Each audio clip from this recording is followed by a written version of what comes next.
Director সে যখন খুব অল্প পয়সার আমরা একটা নাটক বানাই তখনও এই অ্যাটিটিউড থেকেই সে ডিরেকশন দিয়েছে।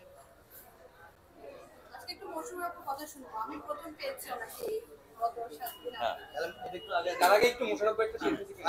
আমার শেষ হচ্ছে মনে হয়, বলো।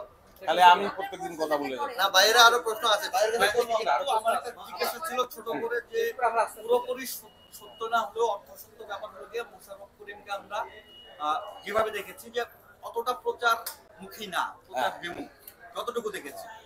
এই সিনেমার ক্ষেত্রে আমরা একটু ভিন্ন ভাবে দেখছি যে তার অসুস্থতা নিয়েও তিনি আসছেন। কেন? কেন?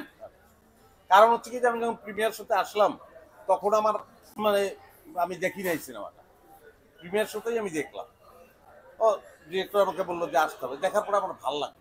আমার সাধারণত হয় কি আমার ফেসবুক পেজেও আপনারা খেয়াল করবেন যে আমি খুব একটা কিছু লিখি টিকি না, ছবি টবি দেই না।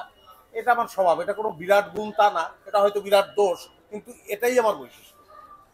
তা আমার এই সিনেমাটা আমি নিজে দেখে যখন আমার যে কোনো কাজ আমার নিজের যখন ভালো লাগে তখন আমার মনে হয় কি যে এখন আমার অধিকার আছে এটা নিয়ে বলার যে আমার ভালো লেগেছে আপনারা দেখেন।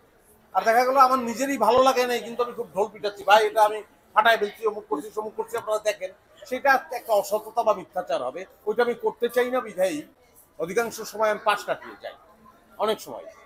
তো আমার আসলে এই সিনেমাটা ওই দেখে ভালো লাগলো এবং এই প্রচারে অংশগ্রহণ করতেও আমার আনন্দ হচ্ছে, বিনা পয়সায় করছি। আমি সত্যি সত্যি আনন্দিত। এবং শুরু থেকে আমরা যে প্রচারণা প্রমোশনের যে ভিজুয়াল দেখছিলাম সেখানে কিন্তু ডিরেক্টরকে বেঁধে আপনি যে প্রচারণা শুরুটা ওটা করলেন, দারুণ ছিল।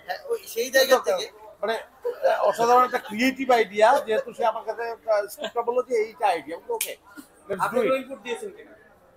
অ্যাক্টিং কিন্তু মূলত মূল স্ক্রিপ্টটাই আমার কোনো ইনপুট ছিল না, একটা জায়গায় ওটা না, আর ইনপুট তো থাকবেই, এটা তো পারস্পরিক। আর ইনপুট থাকাটা বিশেষ গুণ না, আর ইনপুট না থাকলেই যে এটা বেগুন হয়ে যাবে বিষয়টা কিন্তু এরকম না।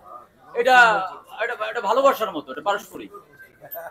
না আসলেই তাই, কারণ এখন ওইটা একটা প্রচারণাটাও যদি খুব ইন্টারেস্টিং না হলো তাহলে কিন্তু ওটাও করতে ইচ্ছা করে। আপনার কথাই সেখানে একটা আমরা লাইন পেয়েছিলাম যে সিনেমা তোমার সিনেমা তুমি প্রমোশন করবা, তুমি আমারে জ্বালাচ্ছ না। বাট আমরা কিন্তু আর বিপরীতটাই সেই জায়গায় খেয়াল করলাম। মোশাররফ করিম তার সর্বোচ্চটাই প্রচারণার জন্য দিয়েছেন এবং দর্শকদের কাছ পর্যন্ত পৌঁছানোর জন্য তিনি গাড়িতে বসে অবস্থায় লাইভে গিয়েছেন, সেই কথা বলেছেন সিনেমা। এই বিষয়টাকে আসলে আমরা সাধারণত বাধ্য করছেন আপনারা, আপনারা সিনেমা দেখছেন, সিনেমা নিয়ে ভালো ভালো কথা বলছেন এবং তাতে আমি অনুপ্রাণিত হয়ে আমিও কথা বলছি, আমার কথা বলতে হচ্ছে এবং এখনো দেখেন বাধ্য করছেন, আপনারা কিন্তু কোনো কথা আমাকেই কোশ্চেন করছেন, তো আমাকে বলতে হচ্ছে। এখানে কিন্তু আরো অনেকেই আছে, সকলের সঙ্গেই কথা বলা আমাদের। তোমাকে একটু বেশি ভালোবাসি। না একটু জীবন ভাইয়ের কাছে যেহেতু আছি, আমি তো প্রতিদিনই কথা বলি। না আমরা যেহেতু না, আজকে আমি বাধ্য হয়ে যাচ্ছি কথা বলতে বলতে। আমি আজকে কথা বলবো না। জীবন ভাই আজকে একটা জিনিস দেখেছি যে বেশ কয়েকজন শিল্পীরাও আসলে সিনেমাটা দেখেছেন, বেশ কয়েকজন শিল্পীকে আমরা দেখেছি সাধারণ দর্শকদের সাথে সিনেমাটা দেখেছেন। মোশাররফ ভাই তো হচ্ছে সিনেমার জন্য কাস্টিং হিসেবে আছেন বা আপনাদের টিমের মেম্বাররা আছেন, সাধারণ মানে দর্শকদের সাথে শিল্পীরা যখন দেখেছেন তাদের বেশ কয়েকজন বলেছেন must watch movie. As a director সহকর্মীদের কাছ থেকে এই রেসপন্সটা কেমন? না, এটা তো ডেফিনেটলি আমরা যখন ভালো লাগার বিষয়, আমি যখন বা আমরা যখন একটা কাজ করি, বিশেষ করে সিনেমা যখন বানাই, তখন আমাদের কি চেষ্টা থাকে যে আমরা সর্বোচ্চ সংখ্যক মানুষের কাছে আমরা পৌঁছাবো। তো সেইটা যখন আমার সহকর্মীরা যখন সেটা প্রচারে অংশ নেয় বা কথা বলে এটা নিয়ে, এটা ডেফিনেটলি এটা ভালো লাগার বিষয় এবং এটাই হওয়া উচিত। ঈদের নবম দিন আমরা একটা জিনিস খেয়াল করেছি, আজকেও আমরা এসে আসলে টিকিট কাউন্টারে কথা বলছিলাম, প্রচুর দর্শককে দেখেছি বিভিন্ন সিনেমা নিয়ে কথা বলতে, তারা টিকিট কাটতে আসছেন। এবং সবচেয়ে মজার জিনিস হচ্ছে এই ঈদের সিনেমাগুলোর টিকিট নিয়ে যে সংকট, সেটা যদি কেউ বলে যে আসলে এটা প্রোপাগান্ডা বা কেউ যদি বলে যে এটা মিথ্যা, তাহলে আমরা যারা গণমাধ্যম কর্মী তারাও কিন্তু আসলে টিকিট কাউন্টারে গিয়ে খোঁজ নিয়েছি, আসলে টিকিট নেই। একজন লোক আসছে আগামীকালকে সকালে 11টার সিনেমা দেখবে, রাইট? তো সেই জায়গায় এই জায়গাটাকে একজন নির্মাতা হিসেবে সামনের দিনে যেহেতু সিনেমা আপনার শুরু করলেন, সেই জায়গা থেকে আসলে সামনের দিনে এই কাজটাকে আরো আগায় নেওয়ার জন্য এইগুলো কি অনুপ্রেরণা দিচ্ছে কিনা? অবশ্যই অনুপ্রেরণা দিচ্ছে, তাই না?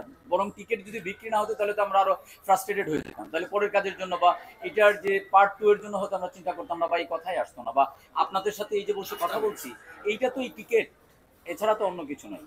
কথা সূত্র ধরে আছি, যেহেতু পার্ট 2 নিয়ে বলছিলেন মোশাররফ ভাই তার কথা বলে ফেলেছেন।